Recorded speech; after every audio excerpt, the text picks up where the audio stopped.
ಇಲ್ಲ ನಾನು suddenly surprise ಹೇಳಿಲ್ಲ. ನಾವು ಹೇಳಿದ್ರೆ ಹುಷಾರಾಗ್ತಾರಂತೆ ಎಲ್ಲ ಕಡೆ ಸರ್ಪ್ರೈಸ್ ವಿಸಿಟ್ ಕೊಡ್ತಾ ಇದ್ದೀನಿ. ಅಲ್ಲಿ ಹೆಚ್ಚು ಕಡಿಮೆ ಮೇಲೆ ಸಸ್ಪೆಂಡ್ ಮಾಡ್ತಾ ಇದ್ದೀವಿ. 3-4 ಕಡೆ ಮಾಡ್ತಾ ಇದ್ದೀವಿ. ಅದೆಲ್ಲ ಭಯ ಹುಟ್ಟಿದೆ. ನಾವು ಹೇಳಲ್ಲ, ಇಮಿಡಿಯೇಟ್ ಹೋಗ್ಬಿಡ್ತೀವಿ ಸರ್. ಇದು ಬಂದಿದೆಯಾ ಯಾವಾಗ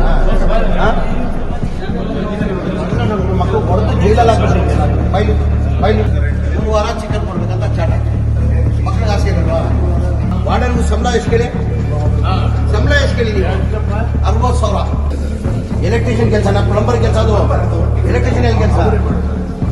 ನಿಮಗೆಲ್ಲ ಸಸ್ಪೆಂಡ್ ಮಾಡಿ ಇದು ಮಾಡಬೇಕು. ನೀವು ಕಂಪ್ಲೇಂಟ್ ಮಾಡಿ ಹೊರಗಡೆ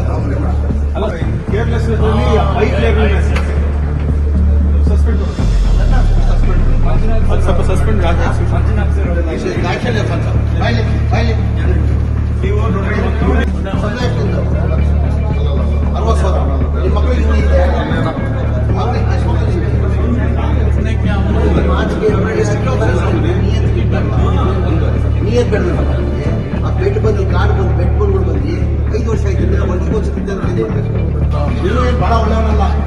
हाउसिंग और अक़लियती बहबूद के वज़ीर बीज़ेड ज़मीर अहमद खान ने वैलेंसिया में अक़लियतों के पोस्ट मैट्रिक हॉस्टल का अचानक दौरा किया और पाया कि हालत काबिल रहम है।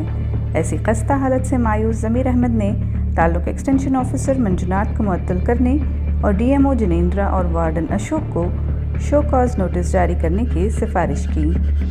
ज़मीर अहमद ने मंगल की शाम टाउन हॉल में डिस्ट्रिक्ट वक्फ कमेटी की जानिब से मुनक़्क़द किए गए एक प्रोग्राम में शिरकत करने के बाद वैलेंसिया के एक हॉस्टल की सरप्राइज़ विज़िट की। इस अचानक दौरे पर ज़मीर अहमद और वज़ीर बराए अक़लियती बहबूद रहीम खान ने तशवीशनाक हालात देखकर हैरानी ज़ाहिर की। बैतुल खला के साथ साथ पूरी इमारत में सफाई का फ़क़दान था। हॉस्टल में रहने वालों ने खाने के मेयार के बारे में भी शिकायत की और कहा कि अब चिकन हफ्ते में एक बार के बजाय 15 दिन में एक बार पकती है। खुराक की फराहमी फूड चार्ट के मुताबिक नहीं और पिछले 5 साल से नई बेडशीट्स और तकिए तक नहीं दिए गए। हद ये है कि इनकी शिकायत को संजीदगी से लेने वाला तक कोई नहीं है।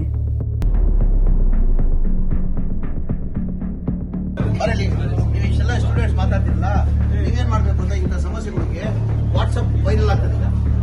ನೀವೇ ಸ್ಟೂಡೆಂಟ್ಸ್ ಎಲ್ಲ ಕೂತ್ಕೊಂಡು ಮನೆ ಮಂತ್ರಿಗಳೇ ನೋಡಿ ಇಂಥ ಹಾಸ್ಟೆಲಲ್ಲಿ ನಾವಿದ್ದೀವಿ, ಹೀಗೆ 1 ನಿಮಿಷ ಕೇಳಬಹುದು.